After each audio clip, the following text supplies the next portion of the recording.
So let's go about the Omakase.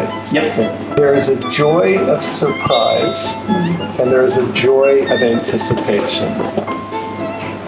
Okay. So the question is, what do you think you are? So my wife and I are both, we prefer the joy of anticipation. Our son prefers the joy of surprise. So are you a surprise or an anticipation? I think surprise for me. Surprise? Surprise. Okay. I surprising you should surprise. Yes, he surprised me first.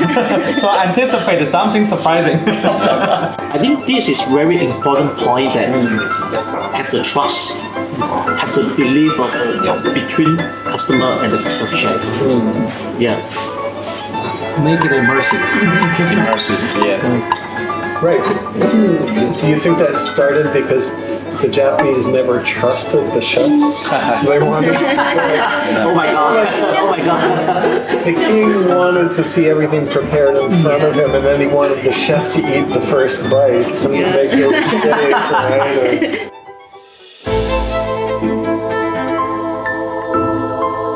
Omakase 是一种在日本料理中常见的就餐方式，尤其是在寿司餐厅中。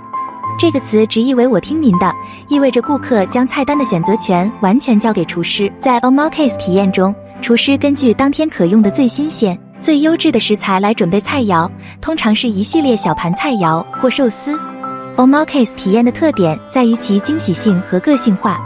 客人通常不知道将会品尝到什么菜肴，每道菜都是厨师根据食材的季节性、品质和客人的口味偏好精心挑选和创作的。这种方式展示了厨师的创造力、技艺和对食材的深刻理解。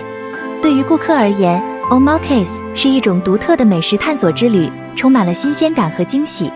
那么今天就请跟随舌尖上的国大，一同来到由中文 EMBA 第31班陈江南同学和刘洋和同学共同创办的日本料理餐厅 Kawasemi， 来探寻 Omakase 的独特用餐体验，也有机会聆听傅强教授和罗安著教授2名经济学家聊一聊日本的经济现象。Food in Japan and Korea taken very seriously, but they're very different. Koreans, to a first approximation, make the guests do their own cooking over barbecue. That's the classic. Or they do the preparation. Whereas here, the chefs take incredible care. It has to be done right beforehand. Yes, everything. And it's incredibly expensive, which is, a perfect example. Low Japanese productivity in services, right? So Japan is fantastic at producing exportables, which are typically goods. But the productivity in services is way lower in Japan because they take such care and comfort, and it's really expensive as a result, right? Because one sushi chef can produce basically as much sushi as a sushi chef could 50 years ago. Oh, yeah. Whereas you compare it with like what Toyota can produce in the factory, right? Over 50 years. So It's like a show, theatrical. Well, every other country in the world has had higher inflation and doesn't want it, and has been raising interest rates for 2 years. The Bank of Japan, and they have a new governor, they've experienced inflation, a surge over the last 2 years, but they like it. But now it's probably too much. Yeah. So when is Japan going to do something? They're 2 years behind almost everyone else at this point. I read an article a few days ago. It says that Japan is unlikely to raise interest rate in the next few months. That's what I heard, but I'm not really sure whether it's... Could be. Yeah. It could be. They have a target of 2%, and they haven't hit it for like 12 years. 2%. Right. Because they've been deflating. Yes, right? yes. And prices falling. And prices falling has been terrible for the Japanese economy. Yeah.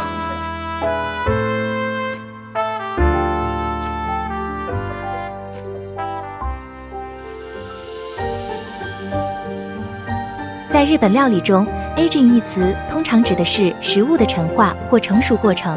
这个概念可以应用于多种食材，包括鱼类、肉类和某些蔬菜。通过陈化，食材的风味和质地会发生改变，通常会增加风味的复杂性和深度。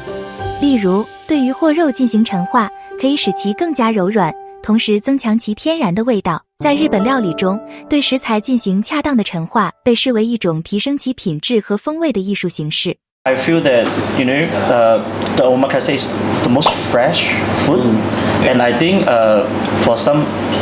from some report, say the omakase, the fresh things is like good for your healthy, and we a bit special here. So we doing is aging.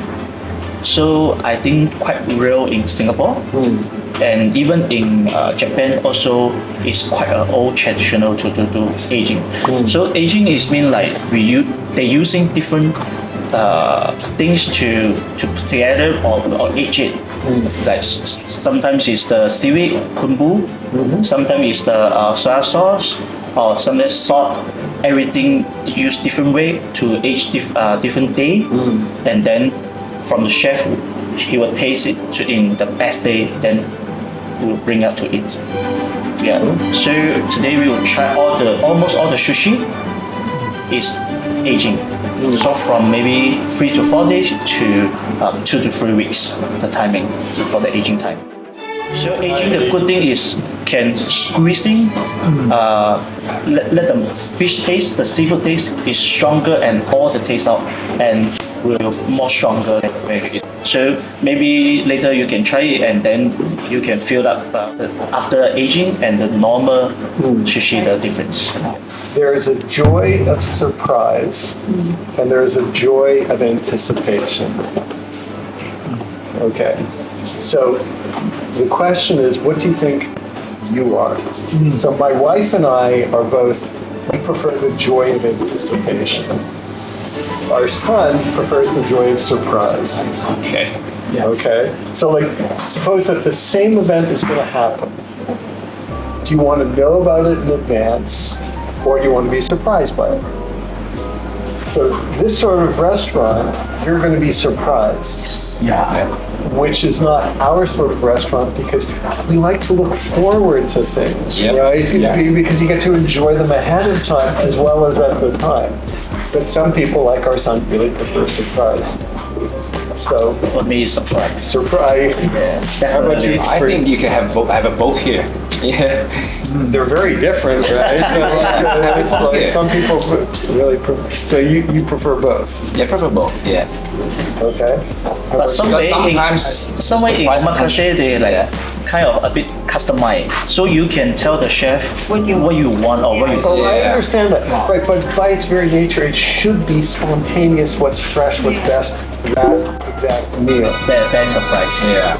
Right, which is just very different from, oh, I've been looking forward to this for 3 months, right? Because it's so different. The last time I was here, I had, so like, if you have something that's really good, you can't be guaranteed you'll have it again. Yeah. That's Something that's Exactly. But sometimes we also will say the same thing. I wait for this fish or this food for a year because every year only have maybe very short period they have it. Right. So really depending what you're preferring. Sure. Yeah. So are you a surprise or an anticipation? I think surprise for me. Surprise. Surprise. Okay. I surprising you should surprise. Yes, he surprised me first. So I anticipated something surprising.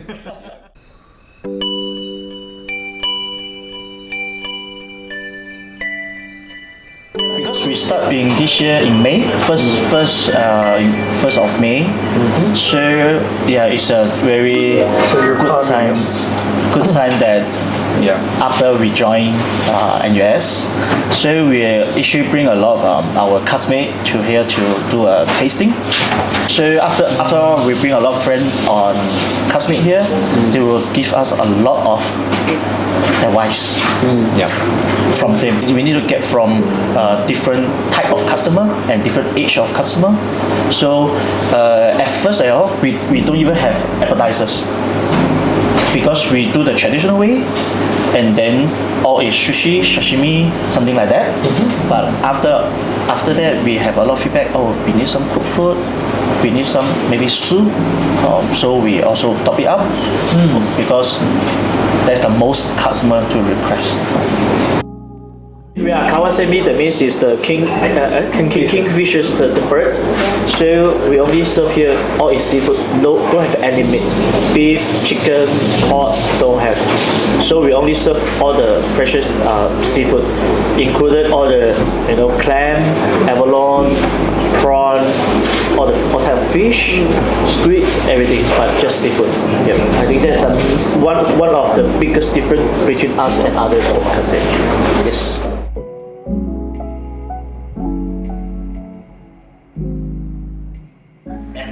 And the aspect, the last part is doing in front of you. You can know what is inside, what the chef put, and you can feel the skill from the cutting, from the making sushi. Different part of the fish, they will choose different way to eat. So it's like a show. So let's go about the Omakase.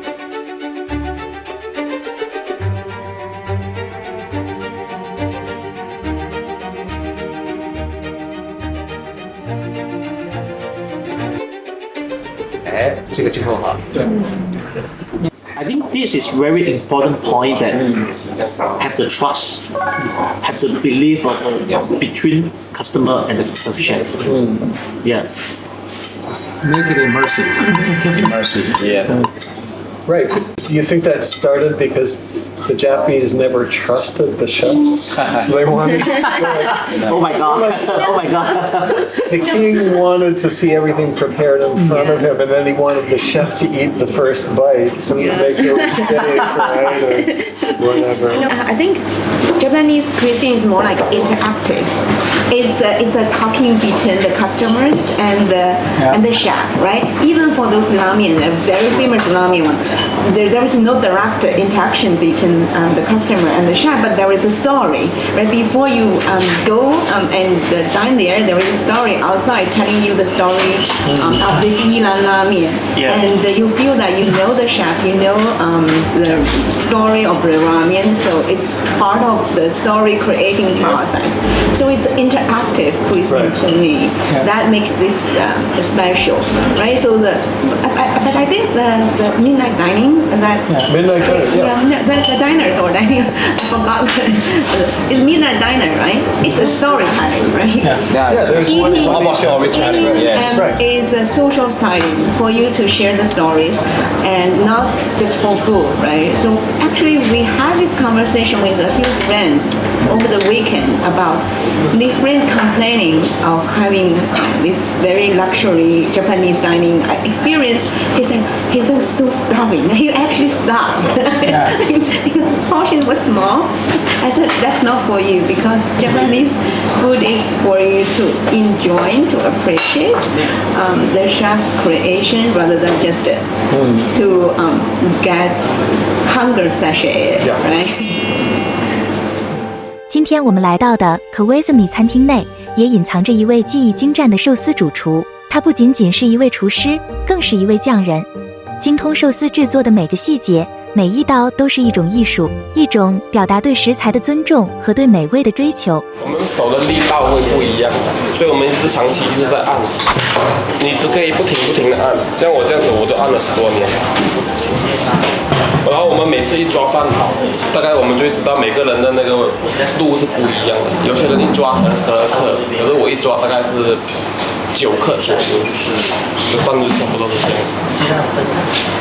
然后我们每天就不停就是饭放到这边过后，就我们会轻轻的按一下，就让它那个饭没那么紧，然后就这样按哦。然后我的方式是把它转回来的，然后一只手顶着，然后这个再转，所以出来的时候，这个寿司的饭大概就会。Omakase 的用餐体验中蕴含着主厨对食材的深刻理解，对季节的敏感，以及一种对味觉的无穷追求。这不仅仅是一场用餐体验，更是一场与食材对话的艺术表演。每一道料理都是为了在舌尖上唤起一种独特的感动，一个独一无二的瞬间，是主厨将心灵融入每一寸食材中的真挚奉献。这就是 Omakase 主厨的匠人精神，一种用心灵制造的美味，一种独特的日本饮食艺术。